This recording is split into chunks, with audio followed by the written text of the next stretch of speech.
What's up YouTube? Welcome back to TV. In my video, I will be reacting to something different. I will be reacting to the breathtaking story of Harriet Tubman. I'm gonna get straight into this video. Like, share, comment, and subscribe to my channel. Share this video with you guys, family and friends. Let's get into this video. Many things in her long life: slave, liberator of slaves, Union Army spy, suffragette, and a public speaker. She used the force of her convictions to save lives and fight against oppression. Harriet was born into slavery in the early 1820s on a plantation in Dorchester County, Maryland. Named Araminta, or Minty, at birth, she was one of 9 children. Her mother, Harriet Ritt Green, was the cook on the plantation owned by Mary Pat. Harriet Ritt Green was the cook on the plantation owned by Mary Patterson. Bro, this is my first time seeing Harriet Tubman's mother. Addison Broadus, while her father, Ben Ross, managed the timber business on a nearby plantation. Ritt tried to keep her family together, but when Mary Broadus' son, Edward, sold the 2 older girls in the family, they were separated forever. Later, when her youngest son was going to be sold to a trader in Georgia, Ritt hid him for a month with the help of other slaves and free blacks in the community. She would threaten violence to anyone who tried to take him. Eventually, Broadus backed down, and the defiant acts of her mother influenced Harriet and her belief in the possibilities of resistance. From a young age, Harriet looked after her younger siblings while her mother worked at the big house. When she was 5 or 6, Mrs. Broadus hired her out as a general cleaner and nursemaid to a local family, the Cooks. Life was hard for Harriet because she was beaten by Mrs. Cook when she was too slow doing chores. Harriet also worked on muskrat traps in the nearby marshes. Once, she became so ill from the swampy work conditions, she was sent home to recover. Fortunately, her mother was a renowned healer and was able to nurse her back to health. Then, she was sent to work as a nursemaid for a woman known as Miss Susan, which was another painful experience. Harriet was whipped any time the baby she cared for woke up and cried. On one occasion, she received 5 beatings before breakfast. So, she started to wear extra layers of clothes as protection, and she even ran away for a week. In her early teens, Harriet suffered a serious head injury when she was struck by a metal weight thrown by an overseer. He had been aiming at another slave who was making an escape attempt. The blow is believed to have fractured her skull. She was left untreated for several days, and for the rest of her life, she experienced excruciating headaches, seizures, and sudden narcoleptic episodes. The injury also believed to have caused visions and vivid dreams, which she saw as messages from God. Although illiterate, she was taught Bible stories from her mother. She preferred the Old Testament, where enslaved people were free, rather than the New Testament with its emphasis on obedience. When Harriet's father, Ben, turned 45, he was granted his freedom, as promised by his owner, Andrew Thompson. Some years later, Ben hired a lawyer to investigate his wife's status. Ritt had been made a similar promise by Mrs. Broadus' father, but it had never been honored. However, making a successful legal challenge was almost impossible. In 1844, Harriet married a free black man called John Tubman and legally changed her name from Araminta. John Tubman was older, and the marriage was complicated due to her slave status, and according to law, any children they had would be considered property.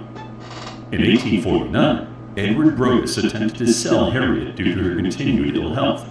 He was unsuccessful. During this, Harriet prayed that Broadus would die, but when this happened a short time later, she said that she regretted her earlier prayers. With Broadus' death, it was even more likely that Harriet and her immediate family members would be sold. She would not wait for that to happen. On September 17, 1849, she tried to escape with her brothers, Henry and Ben. At the time, all 3 had been loaned out to a nearby plantation, so their absence was not immediately noticed. A reward of $100, about $3,100 in modern currency, was offered, but within days, all 3 had returned. Harriet was the most reluctant. Soon after, she escaped for good with the Underground Railroad. This was a network of abolitionists in the United States and Canada who guided escaped slaves to the free states and provinces of the North. It was a diverse group made up of men, women, free blacks, slaves, both white and indigenous supporters, Quakers, Methodists, and Baptists. Everybody different races. Like the escapees who had gone before and would go after her, Harriet traveled by night and took shelter in safe houses during the day. She traveled this way to avoid the bounty hunters patrolling the area. She was guided to freedom across the Mason-Dixon line by using the North Star Railway and oral instructions from railroad operators. Once safely in Philadelphia, Harriet joined the local abolitionists, one of which was William Still. Still had made it his life's work to help runaway slaves and kept detailed records in the hopes that they would be reunited with family members. He was instrumental in helping Harriet bring families along the Underground Route. In 1850, the Fugitive Slave Law was passed in Congress. It severely punished anyone who aided escapees and compelled law enforcement. Who aided escapes and compelled law enforcement officials to help in their capture. So, When officials to help in their capture, this law even applied in states which had outlawed slavery. So, the railroad extended itself to southern Ontario to escape the new law's jurisdiction mandate. Canada was part of the British Empire, where slavery had been abolished years earlier. At the end of 1850, Harriet's niece, Mary Ann, and her 2 children were about to be auctioned near Baltimore. Mary Ann's husband, who was a freeman, and Harriet concocted a plan that had him making a winning bid at the auction. Then, when the time was right, he and his family would run to a safe house before handing any money over. Harriet then guided them all to Philadelphia.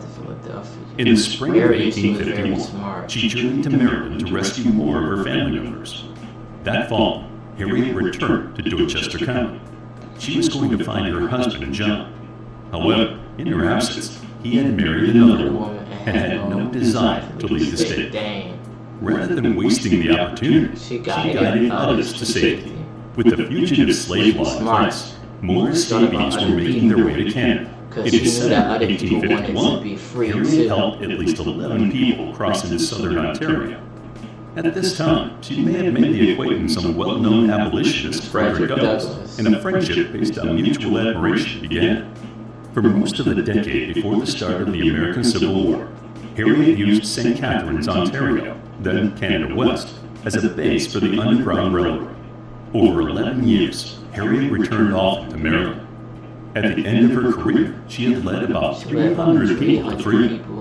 She rescued many family members, including her brothers and their families, and her aging parents. Harriet was nicknamed Moses, after the Old Testament patriarch who had led his people out of slavery in Egypt to freedom in the Promised Land. Like Moses, Harriet had to craft ways of carrying out her dangerous work. She guided during the fall and winter, when the cold weather and long nights tended to keep people in their homes. She made a point of starting the trek with escaped slaves on Saturday evenings. This meant that newspaper notices offering rewards from irate owners would not appear until Monday at the earliest.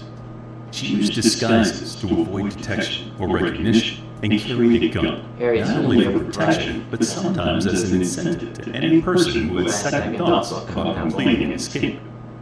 Harriet always cited her deep and abiding faith as a source of strength and guidance. She said that her visions guided her as she faced treacherous terrain, search dogs, and bands of roving slave hunters. She boasted that despite there being a reward for the capture of Moses, she never lost a passenger and was never caught. Harriet began to give public talks about slavery and made the acquaintance of well-known abolitionist John Brown. After he was executed for his leading role in the failed raid on Harper's Ferry in Virginia, she declared him a martyr to the cause. When the American Civil War broke out in 1861, Harriet journeyed to Port Royal, South Carolina, offering her services to the Union forces, which had captured a former Confederate stronghold. She made use of her knowledge of herbal medicines to nurse sick soldiers and civilian refugees. She also worked as a cook and laundress. She was an early proponent of creating black Union regiments with freed slaves, and had harsh words for President Abraham Lincoln's initial hesitation about emancipation. Harriet formed a network of spies to deliver intelligence to Confederate troops and supply routes soon after emancipation was declared in January of 1863. I'm glad Later that year, Harriet led an armed expedition during the Civil War, the first woman to do so. She guided the Columbia River raid in South Carolina, which liberated over 700 slaves and destroyed valuable Confederate supplies. The Civil War ended in 1865, and Harriet settled for good in Auburn, New York. Now widowed, she married a war veteran, Nelson Davis, who, like her, had been enslaved. They adopted a daughter named Gertie.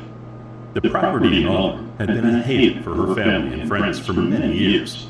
With emancipation came increased problems of poverty, homelessness, and hunger in the black community. Harriet did her part to help those around her. She had an open-door policy for anyone in need, raising money from the sale of homegrown produce and pigs, and with the donations from friends. The royalties from the sale of a biography by Sarah Bradford also helped offset expenses. Unfortunately, since Harriet had not been designated as an official member of the military, she had never received a salary from the Union Army or a pension like other veterans. It wasn't until Nelson died in 1888 that she finally received money as a war widow. It was the sum of $8 a month, equivalent to about $770 in modern currency. $8 a month. In her late 60s, Harriet began speaking about women's rights and voting. Although black men had gained the right to vote in 1870, women, regardless of race, were still unable to exercise their franchise. She joined other suffragettes, such as Susan B. Anthony and Elizabeth Cady Stanton, on speaking engagements. She was also the keynote speaker at the first meeting of the National Federation of Afro-American Women in 1896. That same year, Harriet made a successful bid on a 25-acre property in Auburn. The African Methodist Episcopal Zion Church helped with the mortgage. Later, she donated a parcel of land to the church for the Harriet Tubman Home for the Aged, which opened in 1908. While the country of her was slow to recognize her contributions, Harriet's brave exploits had reached the attention of Britain's Queen Victoria. In 1897, she was invited to the monarch's birthday celebrations in England. Financial straits prevented her from making the journey, but the Queen sent a silk shawl and a silver medal. Harriet treasured these gifts for the rest of her life and was buried with the medal. In her later years, she underwent surgery to relieve some of the continuing painful symptoms of the head injury. Due to her health deteriorating, she moved into the rest home she had founded in 1911. She remained there until her death on March 10, 1913. Her last words were, "I go to prepare a place for you." It is believed she was about 91 years old. Her funeral was described as a grand affair by the newspapers. The mourners included white and black Americans, all joined in their sorrow at her passing and admiration and thankfulness for her life. She was laid to rest with semi-military honors in the Fort Hill Cemetery in Auburn. Harriet's place in American history cannot be denied. She's been the source of movies, operas, novels, paintings, and sculptures over the years. Harriet was, and still is, an icon and an inspiration to all those striving for freedom, justice, and equality. An American survey named her as one of the most famous civilians, in company with Revolutionary War figures Betsy Ross and Paul Revere. In 2016, it was announced that she would replace President Andrew Jackson of the United States $20 bill, but that plan has been put on hold. Harriet was modest about her work, as illustrated by this quote, "It wasn't me, it was the Lord. I always told him, I trust you. I do not know where to go or what to do, but I expect you to lead me." And he always did. Her light continues to shine. To discover more about the fascinating... This video was good. This video was dope. I learned more about Harriet Tubman, even though I learned her about elementary school and middle school coming up. I learned even more by watching this video, one of my best reactions of this year. Like, share, comment, and subscribe to my channel. Share this video. Thank you.